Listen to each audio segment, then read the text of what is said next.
గౌరవ ఉదిత్ రాజ్ గారికి, మహేష్ రాజ్ గారికి, దాసు శ్రవణ్ గారికి, ఇబ్రహీం గారికి, తర్వాత వేదిక మీద ఉన్న వివిధ రాష్ట్రాల నుంచి వచ్చిన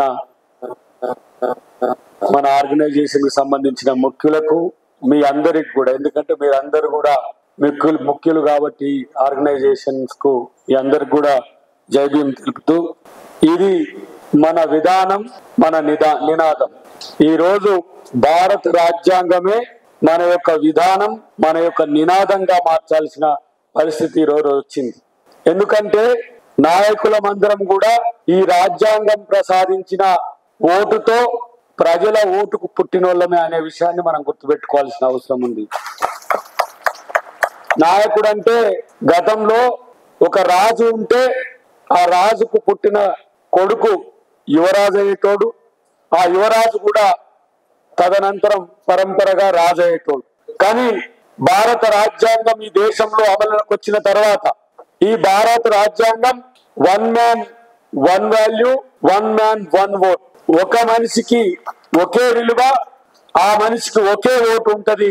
అది పేదోడికైనా వేల కోట్లలోనికైనా ఆ ఓటుకు పుట్టినోడే నాయకుడు. అది ఎవరైనా సరే, ఏ స్థాయి నాయకుడైనా సరే. ఇప్పుడు మేము ఎమ్మెల్సీలమైనా, ఒకరు మంత్రి అయినా, ముఖ్యమంత్రి అయినా, ప్రధానమంత్రి అయినా సరే రాజ్యాంగం ద్వారా వచ్చిన ఓటుకు పుట్టిన వాళ్ళం మాత్రమే. కానీ ఈరోజు ఇంత మహత్తరమైన అధికారాన్ని, ఓట్ అధికారాన్ని మనకు భారత రాజ్యాంగం బాబాసాహెబ్ అంబేద్కర్ ద్వారా వస్తే ఎవడో రాజ్యాంగాన్ని మారుస్తా అంటాడు, ఎవడో రాజ్యాంగాన్ని తీసేస్తా అంటాడు. అసలు ఈ రాజ్యాంగం అవసరమా అంటాడు. రాజ్యాంగం ఏమిచ్చింది అని చెప్పి మాట్లాడుతున్న వాళ్ళని మనం చూస్తున్నాం. కాబట్టి మిత్రులారా, రాజ్యాంగమే మనలందరినీ కూడా మనుషులుగా మార్చిందనే అంశాన్ని మీరు గుర్తుపెట్టుకోండి. ఎట్టి చేసిన వాళ్ళు ఉన్నారు, ఈ రోజు మనిషిగా గుర్తించబడిన వాళ్ళు ఉన్నారు.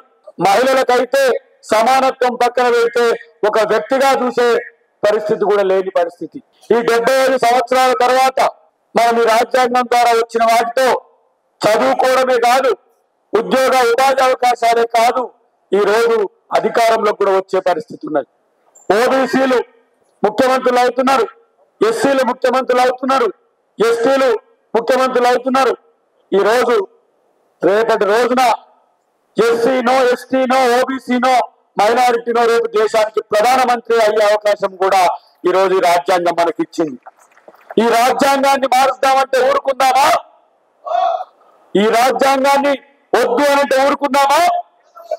దీని రక్షకులుగా మనం ఉండాల్సిన బాధ్యత కొరకే ఈ రోజు ఉదిత్ రాజ్ గారు కానీ, మహేష్ రాజ్ గారు కానీ ఈ సమావేశం ఏర్పాటు చేసింది. మిత్రులారా, ఇది ఒక SC, ST, OBC, minority organisations యొక్క లక్ష్యం కాదు, ఒక కాంగ్రెస్ పార్టీ లక్ష్యం కాదు, ఒక బీజేపీ పార్టీ లక్ష్యం కాదు, ఒక బీఆర్ఎస్ పార్టీ లక్ష్యం కాదు. ఇది ప్రజలందరి లక్ష్యంగా ఉండాల్సిన అవసరం ఉంది. దాని కొరకు మనం అందరం కూడా ప్రయత్నం చేయాల్సిన అవసరం ఉంది. నా వంతుగా నేను కాంగ్రెస్ పార్టీగా ఉన్నప్పటికీ కూడా మనవాదానికి వ్యతిరేకంగా మనవాదం పేరుతో ఈ రోజు ఏ విధంగా మనకు ముందుకు పోవాలనే ఉద్దేశంతో ద ఇండియా ఫైల్స్ అనే సినిమాని నేను తీసిన. నాకు యాక్షన్ రాదు, నేను నటుని కాదు, కానీ భారత రాజ్యాంగం యొక్క అవగాహన పెరగాలంటే, ఈ రోజు బహుళ ప్రచారం ఉండాలంటే ఒక సినిమా చేయాలనే ఉద్దేశంతో ద ఇండియా ఫైల్స్ అనే సినిమాను మా బొమ్మపురి గారు నిర్మించి దర్శకత్వం వహిస్తే మన కోసం ఆ సినిమాలో మేము నటించడం జరిగింది. ఆ సినిమా రేపు సెన్సార్ సమస్యలు ఉంటాయి. ఎందుకంటే మనవాదుల రాజ్యంలో మనలాంటి సినిమాలకు ఇలా సెన్సార్ వస్తుందని నమ్మకం లేదు. అయినా సరే దాన్ని ఈ దేశంలో ప్రతి ఒక్క ప్రజాస్వామిక వారికి చూపించాలనే ఉద్దేశంతో రేపు దాన్ని రిలీజ్ చేయడానికి కూడా ప్రయత్నం చేస్తున్నాం. కాబట్టి మీ వంతు సహకారం విషయం పక్కన పెడితే ఆ సినిమాను చూసి 100 మందికి చెప్పండి. ఎందుకంటే 10,000 సంవత్సరాల చరిత్ర, అనగలొక్కబడిన చరిత్ర, బానిసలుగా మారిన చరిత్ర, బానిసలుగా మార్చిన చరిత్ర ఈ రోజు మనం తెలుసుకోవాల్సిన అవసరం ఉంది. మనం ఏంటో, మన లక్ష్యం ఏంటో, మన గమ్యం ఏంటో మనం తెలుసుకోవాల్సిన అవసరం ఉంది. నేను అంటున్నా, ఉదిత్ రాజ్ గారికి ఒక విజ్ఞప్తి చేస్తున్నాను. భారత్ జోడో యాత్ర తరహా సామాజిక న్యాయ యాత్ర ఇండియాలో చేయాల్సిన అవసరం ఉన్నది. దానికి ఉదిత్ రాజ్ గారు నేతృత్వం వహించాలని నేను కోరుతున్నా. భారతదేశమే सामाजिक न्याय यात्रा आप करे तो we are all supportive Udit Raj ji. Yes, Telangana से आंध्र प्रदेश से तेलुगु वाला पूरा कंप्लीट आपको मदद करता है. आप only you are only true Ambedkar in India. Since 20 years I saw you in the Delhi. So నిజమైన అంబేద్కర్ వారసులు, పూరే వారసులు ఈ రోజు సామాజిక న్యాయ యాత్ర ఈ దేశంలో జరగడానికి ఒక ప్రయత్నం చేయాల్సిన అవసరం ఉంది.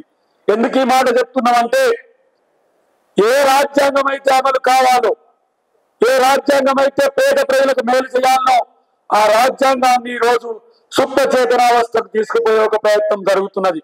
కాబట్టి మనం అందరం జాగరూకమై ఉండాలి. ఇక్కడ ఉన్న వాళ్ళు, అధికారులు, ఉద్యోగులు, మేధావులు, వివిధ అంశాల్లో నిష్ణాతులైన మీరు మరింత ప్రజాబాహుళ్యంలోకి రాజ్యాంగ రక్షణ, రాజ్యాంగం యొక్క అంశాలను ముందుకు తీసుకుపోవాలి. ఎందుకంటే తెలంగాణ ప్రదేశ్ కాంగ్రెస్ కమిటీ ఈ రోజు సంవిధాన్ బచావో కమిటీ పేరు మీద రాజ్యాంగ పరిరక్షణ కమిటీ వేస్తే దాంట్లో వినయ్ కుమార్ గారిని చైర్మన్ గా, మమ్మల్ని అందరినీ కూడా మెంబర్స్ గా పెట్టడం జరిగింది. రేపు మా పని కూడా మీరు చేస్తున్న ఈ పనే. అది కాంగ్రెస్ పార్టీ అయినా, బీజేపీ అయినా, బీఆర్ఎస్ అయినా, ఏ పార్టీ అయినా భారత రాజ్యాంగం యొక్క విలువను, గౌరవాన్ని పెంచే కార్యక్రమాలు తీసుకోవాలని చెప్పి తెలియజేస్తూ, దానికి మీరందరూ కూడా సహకరిస్తున్నందుకు కృతజ్ఞతలు తెలుస్తూ, నేను భవిష్యత్తులో మీరు తీసుకుపోయే ప్రతి కార్యక్రమంలో నేను భాగస్వామిని అవుతా అని చెప్పి తెలియజేస్తూ, జై భీమ్, జై భీమ్, జై పూలే, జై పూలే. లైక్ చేయండి, షేర్ చేయండి, సబ్స్క్రైబ్ చేయండి. మరిన్ని వీడియోల కోసం బెల్ సింబల్ పై క్లిక్ చేయండి.